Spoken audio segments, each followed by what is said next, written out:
Easy. Go ahead. Secretary Rubio said that the U.S. will have to figure out whether a deal can be done between Russia and Ukraine in a matter of days, or you will just move on. Yeah, very short. How many days is that? No specific number of days, but quickly. We want to get it done. We're talking about here people dying. We're talking about over there people are dying also, like on average 2,500 young people, soldiers. They're not from America. They're not from anywhere else other than Ukraine and Russia. But we want to save these lives. So it's 2,500 a week are being killed in battle. It's a vicious battle with the best equipment, the best everything, and it is brutal.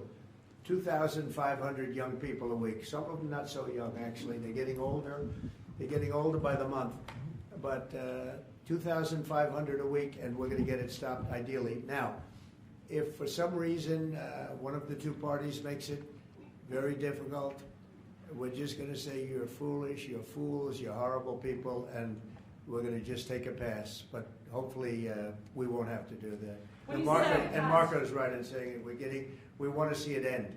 Think of it. Every day, a lot of people are being killed as we talk about, as they play games. So we're not gonna take that, and we'll see. I think we have a good chance of solving the problem, however. Yeah. Are you prepared to walk away completely from these efforts and these talks? Well, I don't want to say that, but we want to see it end. We want to see it end, yeah. Is Vladimir Putin stalling, in your view, Mr. President? I hope not. I'm going to let you know about that soon if he is, but I hope not. He's got a big force out there, big force. It's a war that should have never happened. It would have never happened if I was president. That's a war, and it didn't happen for 4 years. That's a war that should have never happened. October 7th, Israel would have never happened. Iran was broke, and now we'll see what happens with Iran. We have a lot of them out there. We have a lot of things that we're working on right now that shouldn't have happened. None of it. Ukraine would have never happened with Russia. October 7th would have never happened, so you wouldn't have had all the problems in the Middle East. The Afghanistan embarrassment, probably the most embarrassing day in the history of our country, would have never happened. Inflation would have never happened. By the way, prices are down. Groceries are down. Eggs, which you hit me so hard, I'll never forget the first week in office, they were screaming at me about eggs. I said, what's going on with eggs? They were doubling and tripling. I said, I just got here. They were up like double, triple, and you couldn't get any. They said, you won't have eggs for Easter. Well, you can have all the eggs you want. I'll tell you, Brooke Rollins, Secretary of Agriculture, did a great job. And the egg prices are down 87%. But nobody talks about that. You can have all the eggs you want. We have too many eggs. In fact, if anything, the prices are getting too low. Mr. President, so I just want to let you know, prices are down.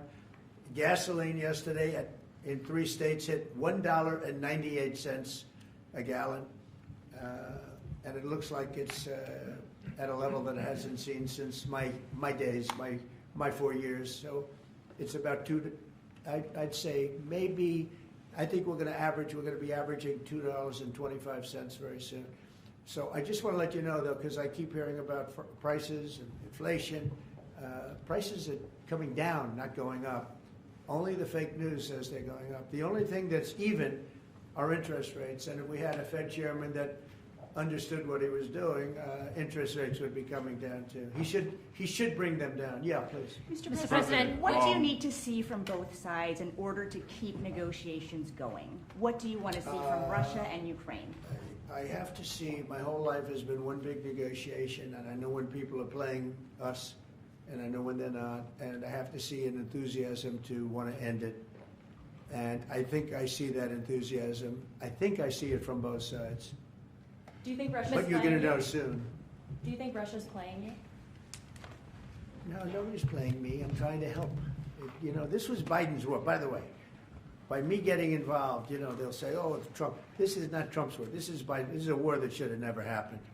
Okay? Think of it. Those cities are crushed and crashed, and all those beautiful steeples, the most beautiful in the world, actually considered the most beautiful in the world, most of them are now smashed to smithereens, as they say, and lying on the ground in a million pieces. Those towns are crushed, the whole place. It's so horrible. And Millions of people are dead, far more than you think. That's one thing you're going to get out of this war. You're going to find out that your estimates are far lower than, it's far worse than people think. Nobody's playing anybody. We are going to see if we can get it done. I think we have a really good chance of getting it done, and it's coming to a head right now. If you And do Iran, do you think- support would you- Ukraine militarily, Say if you do decide to move on or take a pass, Mr. President, would you then continue to support Ukraine militarily? Well, I'm not going to say that because I think we're going to get it done.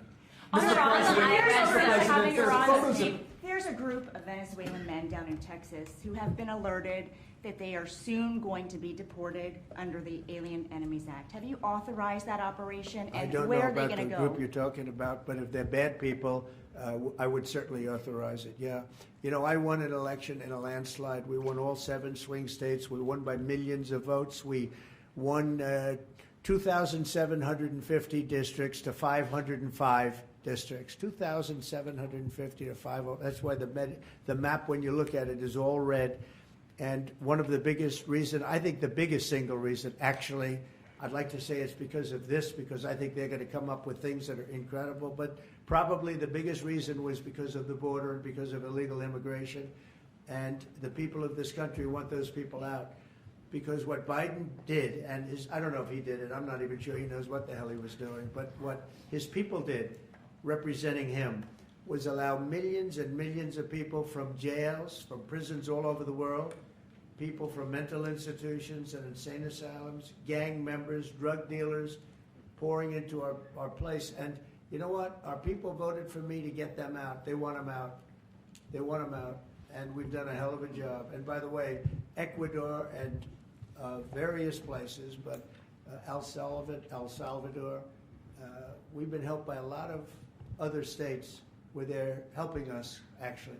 Because you couldn't, look, what this man was thinking when they allowed open borders and people to come in, if you look at Venezuela, their crime is down by 72%. You know why? They took all their criminals off the street. They took all their prisoners from jail. They took murders. 11,088 murderers were released into our country. Bad things are going to happen. Bad things. And we're getting them out. And that's why I was elected. A judge wasn't elected to do that. I was elected to do that. And we're doing it in record fashion. We have the safest border, the most secure border we've ever had. See the Declaration of Independence? You should all read that before you leave. That's the real deal. You should all read it before you leave. Yeah. Mr. President, photos have emerged of Senator Van Hollen sipping what appears to be margaritas with Abrego Garcia down in El Salvador. Do you encourage other Democrats to fly down to El Salvador to meet with this illegal alien who's an accused wife beater? I like this guy. See, now this is the kind of a reporter we like. There aren't enough of them. We got to get some more of them. But no, I appreciate that question. No, look, he's a fake. I know him. I know them all. They're all fake. And they have no interest in that prisoner. That prisoner's record is unbelievably bad. If you would go into the room, you might, if you would, Caroline, maybe go into the room and see if you can find that little slip. I wrote some things down. I don't know why you'd want to keep him, but we got a little biography of him. Did you help set up that Not meeting? a very innocent guy. Did you Yeah, help set up that on the meeting, IRS. sir? Mr. President, on that- in the spirit of Easter Sunday and it While being we're on Good the Friday. subject, right? Yes, of course. So you're talking about Abrego Garcia, is that the one? Yeah. Is an illegal alien, MS-13 gang member and foreign terrorist. This comes out of the State Department and very legitimate sources. I mean, I assume I'm just giving you what they handed to me, but this was supposed to be certified stuff. In 2019, Garcia was issued a deportation order. 2 separate judges affirmed Garcia was a member of MS-13, which is a gang that may be even worse than Tren de Aragua. It may be worse. They kill people with knives because it's more painful. Very famous for the knifing and killing of 2 young 16-year-old girls walking to school one day, and they sliced them up into little pieces and killed them. That's MS-13. And 2 separate judges affirmed Garcia was a member of MS-13. When Garcia was originally arrested, he was wearing a sweatshirt with rolls of money pouring out, an MS-13 gang symbol. that he was driving with two other known violent MS-13 gang members, two of the most violent members that we know of in the MS-13 gang of thugs. In 2022, Garcia was stopped by the Tennessee Highway Patrol and was found to be transporting 7 people from Texas to Maryland, and he had no driver's license. He was driving violently. In 2020 and 2021, Garcia's wife filed for a protective order from him and said he was violent and abusive and really scary, including allegations that he punched and scratched her on the eye, left her bleeding after throwing her laptop on the floor at her, ripped her shirt, and ripped off her shorts. He then grabbed her arm, leaving very severe marks. Garcia's wife also wrote in court, "At this point, I am afraid to be close to him. I just don't want to be close. I have multiple photos and videos how violent he can be and all of the bruises that he's left on me." She just couldn't get anywhere near him. This is the man that the Democrats are wanting us to fly back from El Salvador to be a happily ensconced member of the USA family. Isn't it a shame? And by the way, I've been hit pretty hard by fake shows, fake news, MSDNC in particular, where they talk about how evil I am, that this man would be thrown out of our country. This man is according to certified statements that we get, is a very violent person. And they want this man to be brought back into our country where he can be free and to stay as a happily Maryland, they call him the Maryland man. He's a Maryland father. No, this is a violent person. Who they don't talk about is that wonderful angel mom who lost her daughter, who had 5 beautiful children, and she was killed violently. And, she spoke, and she spoke unbelievably. I saw it. And the fake news didn't pick it up. She spoke. She was in tears. She's devastated. Her life is, essentially, she's told me her life is like over. But there was I think no stories. Isn't that true? No stories.